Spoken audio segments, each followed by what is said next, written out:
Hello and welcome back to Prism and Company. My name is Colin, and on the docket today is apparently a little extra drama. We are talking our way through the wild unknown archetypes. I am going through each and every card, comparing it with a tarot card, for there are 78 of each. If you are new to this series or you're just stumbling upon this as your first, I highly recommend checking out my introduction video. I will leave a link in the description box below. It goes over the exercise and the process that I use to create all these pairings and some extra disclaimery stuff too. It's short, it's sweet, and with that being said, let's jump right in. Wow. Previously on Prism and Company, we discussed card 65, the prayer, and I'm just praying this video goes well. Now then, on to number 66, the seed. The beginning, the origin, and, definitely not stalling for time, the pearl. There's a little pearl right in the center. This card refers to that small beginning within us, that seed, if you will, that is planted and grows ever outward into potential. It's a little vague, honestly, but it is a neat idea, and it feels very similar in some ways to, say, the mother. That is an archetype that feels very sort of beginning-like, or perhaps the womb, the place where things can grow. But I suppose the womb is the space, the location, if you will. The seed is the thing that is planted. And who knows, the mother is also there and doing cool stuff. Now, this is my expert commentary, by the way. Apparently I turned British and just everything goes to crap. The card that I chose to pair with this is the Ace of Pentacles. For obvious ideas, or obvious reasons, I should say, the Ace of Plenty. Nope, the Ace of Pentacles. The Ace of Pentacles. The Ace of Pentacles is often seen as the beginning of something coming to fruition, almost like a seed being planted. I think we can see the correlations here. Same way that the flame is a small bit of spark to ignite the spirit, the seed is a small bit of something that will grow into an idea, into an activity, an adventure, who knows? And with our mythically overlaid narrative that flows through the Archetypes deck, it could be just about anything. Let's take a look at card number 67. The stone.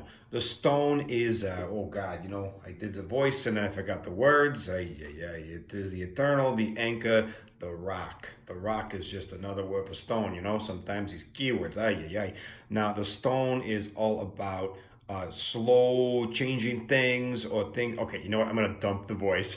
Because apparently it's difficult to describe archetypal cards with that Bronxy accent. The stone is very much about rooting yourself. The opposite almost to the beast, or not the beast, the animal, excuse me, from earlier. That was about letting out your inner animal, your wild side, kind of delving into those, animal instincts. This is the thing that roots us to the earth and gives us calm. It is our anchor in many ways. And much like those anchors or those calm places, Kim talks about how real stones can last for generations and generations and not change. The same is true here. The things that keep us calm and centered are often the same things, or the same things that many people have, done for generations. The idea of like walking through nature, for example, that has been around a long time, but that could certainly fit the archetype of what the stone is. It is something you can do to kind of center yourself and ground yourself and feel a little less, crazy and out there. You could certainly use the woods for crazy experimental excitement and feeling crazy too, but hopefully you get what I'm saying. The card that I chose for this is the Eight of Pentacles, and I've got my cards all mixed up here. There we go. Now, the Eight of Pentacles, I chose this for the slowness of the stone. The idea of slow, patient work done over a long time. I think everything about the stone feels slow. Even the artwork, it's really lovely, but it slows you down. You have to look at the dots. You have to kind of trace the geometry with your eyes. There's a movement in the gray, but there's not a lot of activity. Even the colors on this card are subdued and slow and gray. I like it a lot. With that, let's take a look at number 68.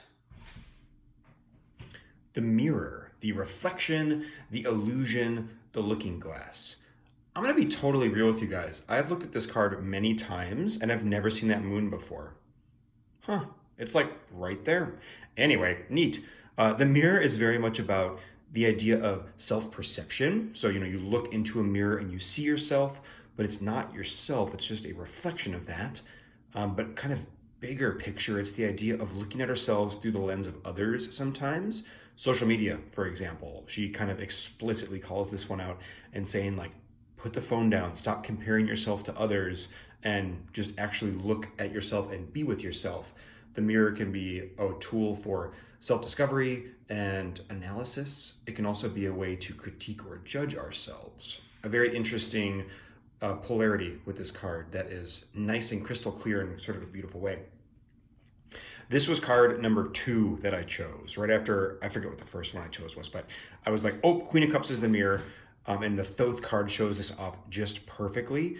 This is the idea of, someone who reflects back on others, what they see in them or like in them. So the person that is the Queen of Cups in the Thoth tradition is like a mirror. You're sort of getting what you're putting out. If you come to the Queen of Cups exuberant and joyful, you will receive that back. If you go to them depressed and groveling, you will get that back as well. It's very much mirror-like. And much like Kim says, it's sort of hard to dissect this person. You can't really get at the truth of it because you're only getting this reflection back. It's got a very trickstery vibe. And she specifically calls out the word trickster in the book.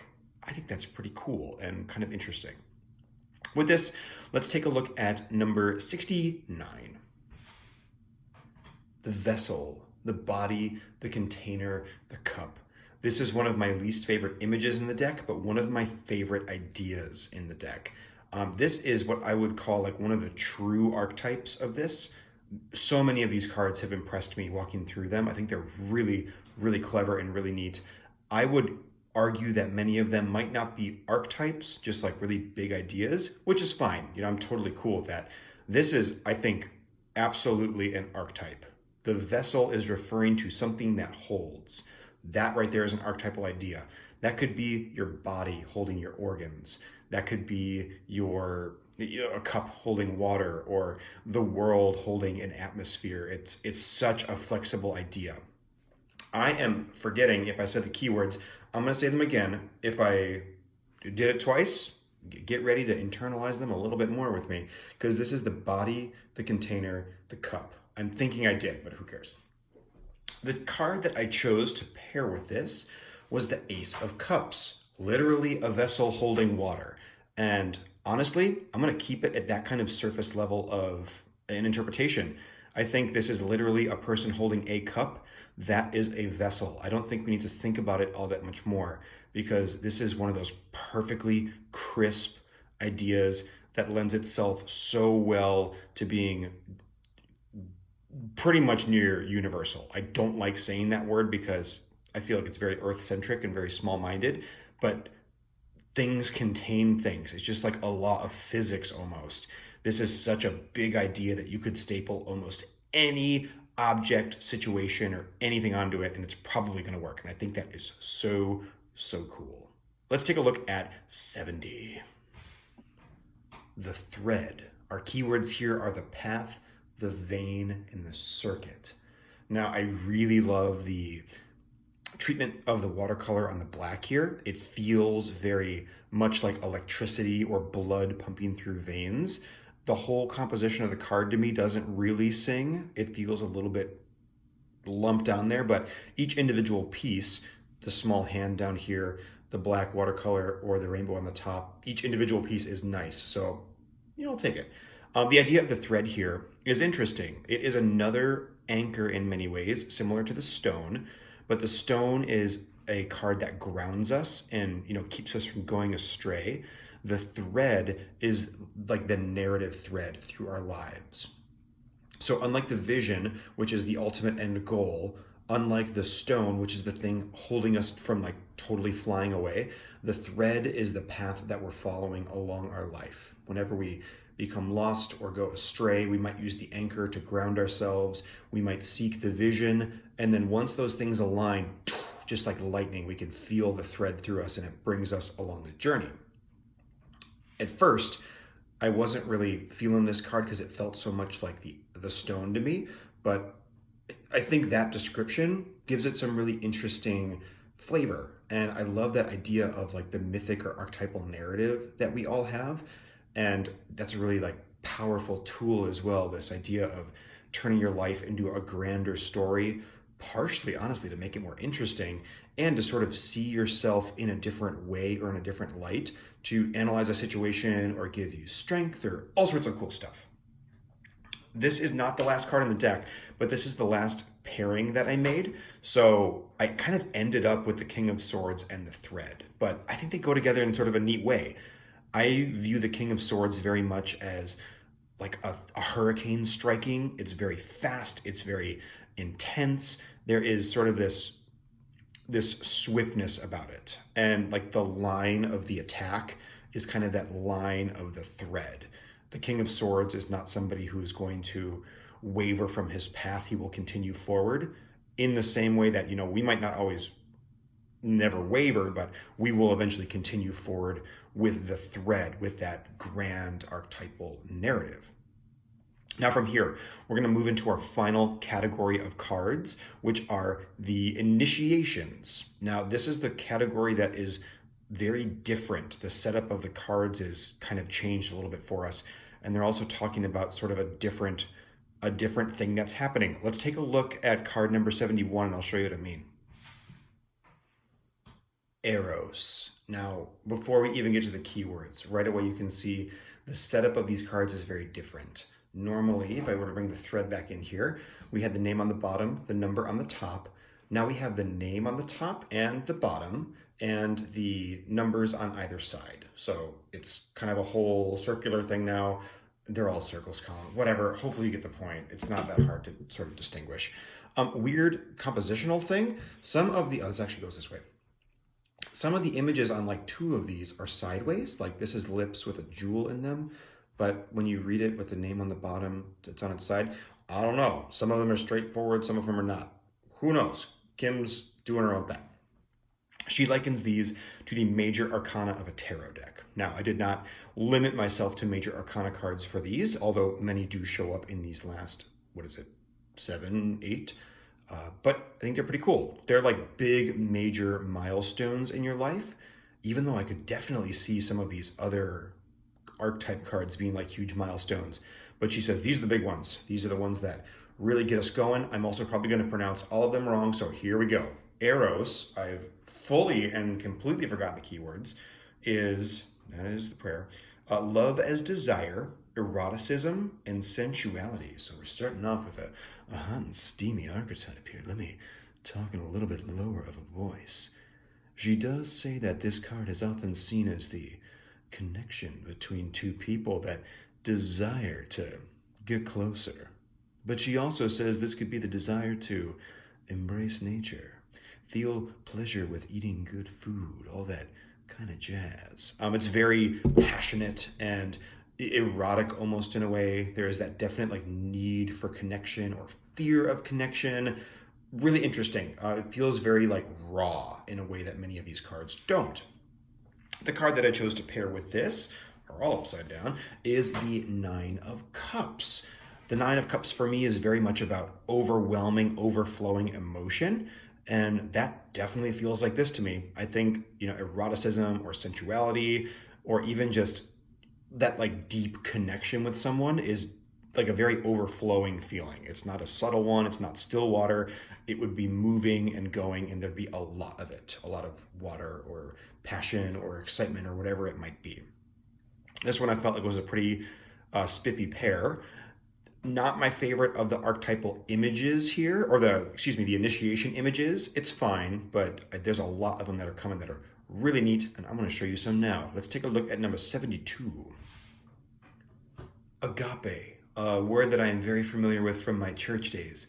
This is unconditional love and, devotion, where Eros was all about passion and eroticism. This is the other side of love. This is, I think unconditional love is like the perfect way to put it. She says in the guidebook, what if instead of putting yourself at the center of your spiritual practice, you were to put something like God or nature or love or, some other thing? What would that look like? What would it do? And she really poses it more as a question as opposed to a suggestion, which I think is pretty neat. And I love that these cards are paired side by side. There's this real duality between them, even though they kind of focus on the same big umbrella topic, which is love. And they feel very different in the way that they would be implemented. Also, this picture's way prettier, just saying. The card that I chose to pair with Agape is the Six of Wands. All the sixes for me have this real rising feeling. Oh boy, I forget which way this goes. Probably like this. And there's this kind of like rising warmth that comes off the Six of Wands for me. It's a clean, burning card. And Crowley describes this as a perfectly fueled lantern. It's burning cleanly. It never runs out of gas or love. And that is like unconditional love to me. It's this beautiful, pure light that just never ends. And good luck finding it somewhere, but that is the goal and what I guess we're striving for with Agape. The time that I've heard this described most often is like parents describing unconditional love for their kids. I don't have any kids myself, but boy, my folks sure do have a lot of Agape for me, it seems, which is just super awesome. Really beautiful idea and card. Let's take a look at number 73. Thanatos. The only keyword for this card is death. And I think that's pretty cool. This is the moment that death touches you, perhaps the death of a loved one, or the death of an idea that you had or a hope that you had. She calls it the leaving of ash as a mark on your heart. It's quite the turn from Agape to Thanatos. Really a pretty stark contrast. The card that I chose to pair with Thanatos is none other than death. She calls it right out in the book, and I think it is the perfect pairing. I also really, really appreciate that she says in the guidebook, a lot of people associate death, the card in the tarot, with transformation, which it could certainly be, but it is so much bigger than that. And I would 100% agree. Death is terrifying and unyielding and part of every single human's life that has ever been and ever will be. That includes you, that includes me, and it's something that modern culture is very disassociated with. I think that's why so much emphasis has been put on almost sugarcoating death in a way, when it's really death. It is what it is. And regardless of how that touches our life, whether it's us who die or someone close to us or whatever it might be, an idea, a thing, it's hard and you will forever be changed by it. And this is another black and white card. There was one other that jumped to mind in the deck that now I forget. But it's a web, it's dark, there's all these hands reaching, it feels tight and compressed, and it changes you in a way that you can't quite describe. Really beautiful. I think this is a very powerful initiation that just fits right in. Let's take a look at 74. Apocalypsis, removing the veil of deception. What a gorgeous card. There's almost a stained glass look to this, but it is very reminiscent of Thanatos. It's like we've taken this web and then turned it into something, and now there's all these little flames kind of flickering and an eye open in the center. These two cards together are what many people associate the death card in tarot as. The death of something and then the removing of the veil and the learn from it, no matter how difficult that learn can be. So kind of the rebirth aspect. They're really two ideas. This is death. This is, the star or whatever afterwards. This idea is super near and dear to my heart. The idea that, big truths are often painful. And once they're revealed, it's a plateau. You can never go back down. Once Apocalypsis hits you, there is no going back. You are forever changed. You are forever knowing of that information. The card that I chose to pair with this is the Three of Swords. This is exactly how I read the Three of Swords to a T. Whoops, and everything's upside down. I read the Three of Swords completely as the mind growing, and when the mind grows, apocalypsis happens. It is just bound to. The more things we know, the more connections we realize are out there. So in turn, almost, not hypothetically, almost whatever, some word, the more you know, the less you know, is kind of what I'm getting at here. The word escapes me, forgive me. I'm not having an apocalypsis realization moment, as it turns out. And I think like this was another card that was just a snap decision for me. Apocalypsis, as soon as I read the book, I'm like, oh my God, that's the Three of Swords.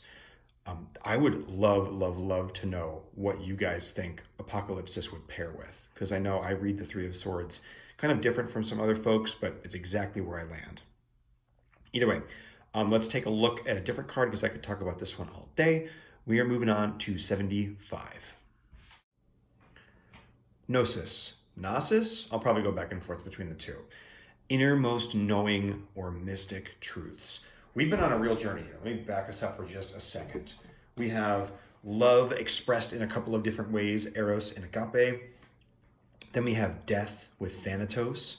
And then we have truths revealed, the lifting of the veil with Apocalypsis from Thanatos. So this is like the rebirth almost in some ways after the death.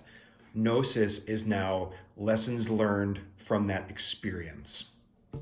And unlike knowledge, which is very much learned from, say, like books or information, Gnosis is more wisdom acquired from touching the divine, any sort of esoteric study. Anybody who's interested in tarot, for example, is a student of Gnosis, not necessarily traditional, intelligence or knowledge or wisdom, however you want to put it. The card that I paired with this one is the Hierophant. I love the Hierophant. I think it's such a cool card. And to me, it is very much like the Magician in many ways, but instead of the conduit of the higher to lower with action, he is the conduit of the higher to lower with wisdom or information. You learn Gnosis, or you experience Gnosis, I should say, through experience, through touching the divine in a meaningful way. It is not something you can just read about and learn. You have to experience it. You have to work through it. And I think the Hierophant is a much more active style of learning, or I keep wanting to say experience. I've said the word experience like 1,000 times. I apparently need a thesaurus. I could use a little more, maybe not even a little Gnosis. I could use just some straight up book learning information. Hopefully this makes sense. I think this is pretty cool in that it is kind of the thing that all of us are doing. If you're into tarot, like I said, you're into Gnosis. And that's such a neat way to like tie us all together, like a beautiful rainbow bird circling the moon forever. God, let's stop talking about this. Let's take a look at number 76. Kairos, mythic time or synchronicity. And another card that, I don't know, doesn't feel like it should be like that, but here we are on its side. Totally beautiful either way. Absolute stunner of an image.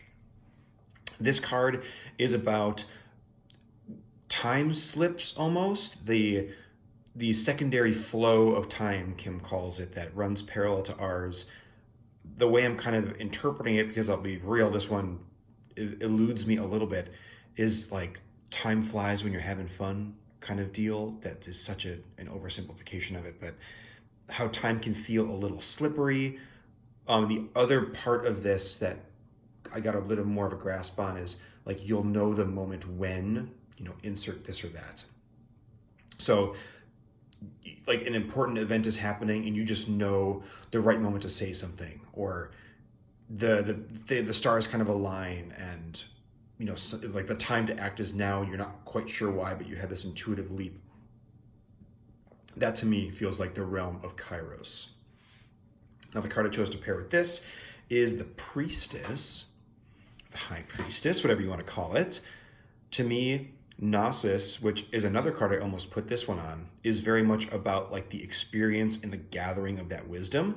This is far more about the intuition. And the Priestess feels way more like unknowable and intuitive to me than the Hierophant, which feels much more grounded and graspable.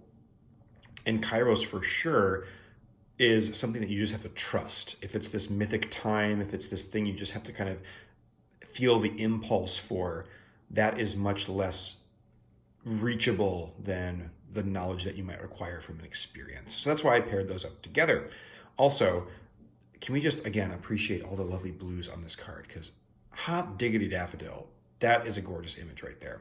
Absolutely love it. This one, if anybody has any other details on this, like I said, this card does kind of elude me a little bit. It's interesting, but that's one that I'm interested on reading up more about. We're moving on to number 70. Oh boy, 7? God, we're almost done. Alethea. That's my best guess, at least. Truth is our keyword here. And what a neat idea. This is the idea of truth. It is when truth is spoken, you know it. The same way that you feel Kairos, you feel this impulse, this knowing of timing. Alethea is like the knowing of truth. It strikes at our core. I also really like how these cards play off each other. Neither of them are really my favorite image in the deck. And why the heck is there yellow on the judge? It's so weird. Doesn't matter. They do riff off each other very nicely. And this is more disjointed because the judge is somebody who seeks the truth, where this one is very even split, polar opposites. This is the truth, where this is the seeker. Very nice. Lovely job. Now to pair with Alethea here, I have chosen the Chariot of all things. Now I have a pretty different read on the Chariot than lots of folks do. I do not see this card as movement necessarily, which a lot of folks do, and I think rightly so. But I see this as carrying of a truth and needing to keep it protected. So the idea of truth rings really true for both of these. Take a peek at the Thoth version here, where our armored knight sits cross-legged in this very heavy, stiff chariot as these sphinxes are all sitting in front of it, holding the Holy Grail. Nothing about this card is moving. It is slow, it's stopped. I imagine this knight going over the desert just because of my own personal mythos, and also this card crosses something called the Abyss on the Tree of Life. I'm gonna have to talk about all that one day. But the idea of being the knight in this card is extremely uncomfortable. It is difficult, and truth is also those things very, very frequently. The truth is basically never fun to hear, but it is always enlightening and interesting. With that, oh my gosh, guys and gals and plants and animals and sentient technology, whatever you might be listening, let's take a look at number 78, our final card of the Wild Unknown Archetypes. Anima Mundi, the soul of the world, all that is. This is the last card of the Archetypes deck, and I also paired it, I'm going to just throw it in here right away, with the last card of the tarot, the world. This is everything. This is the totality, the uncomprehensible largeness of life. It is the collective. It is the Akashic records. There's so many names that you could apply to this. And I love this idea in concept, just trying to bend your brain around the unimaginable giganticness of the universe. I also wonder why it's in decks like this, because it's such an untouchable concept. You draw Anima Mundi, you draw the world. How the heck do you read that? It is speaking to something that is so big, it is nigh incomprehensible by the human brain. But it's hard to deny. It feels like the right way to end this sort of deck. And thank you, the world. You were lovely. I'm glad you're here. I do want to give this card just a little bit more time to shine by itself. So very interesting. Just the idea of everything all at once. And, we have a very busy card here that I'm kind of on the fence about if I like or not, but I think it is implemented very nice. But within this card, technically, all of our other cards and everything that you've ever seen or touched or smelled or felt is gathered in. And just like that, let's actually take a look at the entire deck again, shall we? I think, why the heck not? I'm going to start with the big old stack of cards I have here, which I've shuffled, so we'll just sort of see things as they pop up. This has been such a cool experience. I hope you guys have enjoyed this as much as I have. This has been really amazing, honestly, to just like even learn the deck. This is something that I normally wouldn't mess with. I wouldn't be attracted to for many reasons. The style of art is not my typical go-to. The collage, the way some of the forms were implemented, the fact that it's a round deck, that's super weird to me, but I'm kind of loving it, to be honest. The vast array of stuff that is called archetypes, which are like these very big forms, that was kind of maybe not irritating to me. Well, actually, yes, it was irritating to me when I first saw this deck, and I'm kind of sold. There are still some that I feel are stronger than others by far, but there's a lot of really, really cool ideas in this deck, and I think the implementation is very clever. When you make 78 of anything, there's going to be some stinkers in there. Like, it's just going to happen, quite frankly. And I think there's a lot more hits in this than there are misses, at least by my accounts. And a lot of other people seem to be really positive on it too. We're looking here again through all of the places, the objects, the items, I forget exactly what they're called, the tools, there we go, and the selves, all of this stuff that has built us up until we finally arrive at what we just looked through, which is the initiations. Oh, there's a couple more of the tools. The mirror, the vessel, the thread, there we go. Eros, Agape, Thanatos, Apocalypsis, Gnosis, Kairos, Alethea, and let's go Anima Mundi right in the center. Thank you so much for joining me, guys. An absolute pleasure. This was so much fun. Any cards jump out to you? Anything that you would have paired differently than me? As always, I'd love to know about that stuff in the comments. Please engage in some conversation. I think it should be super duper fun. And expect to see more of this deck. There is tons of stuff I want to talk about with the art, with the ideas. I want to break it down. I want to read with it. And we'll just see where it takes us. Great. But until next time, we'll leave this be for a little while. I think a 6-part series is enough to carry us for the next month or so. I will see you guys next time. Thanks for stopping by. Bye-bye.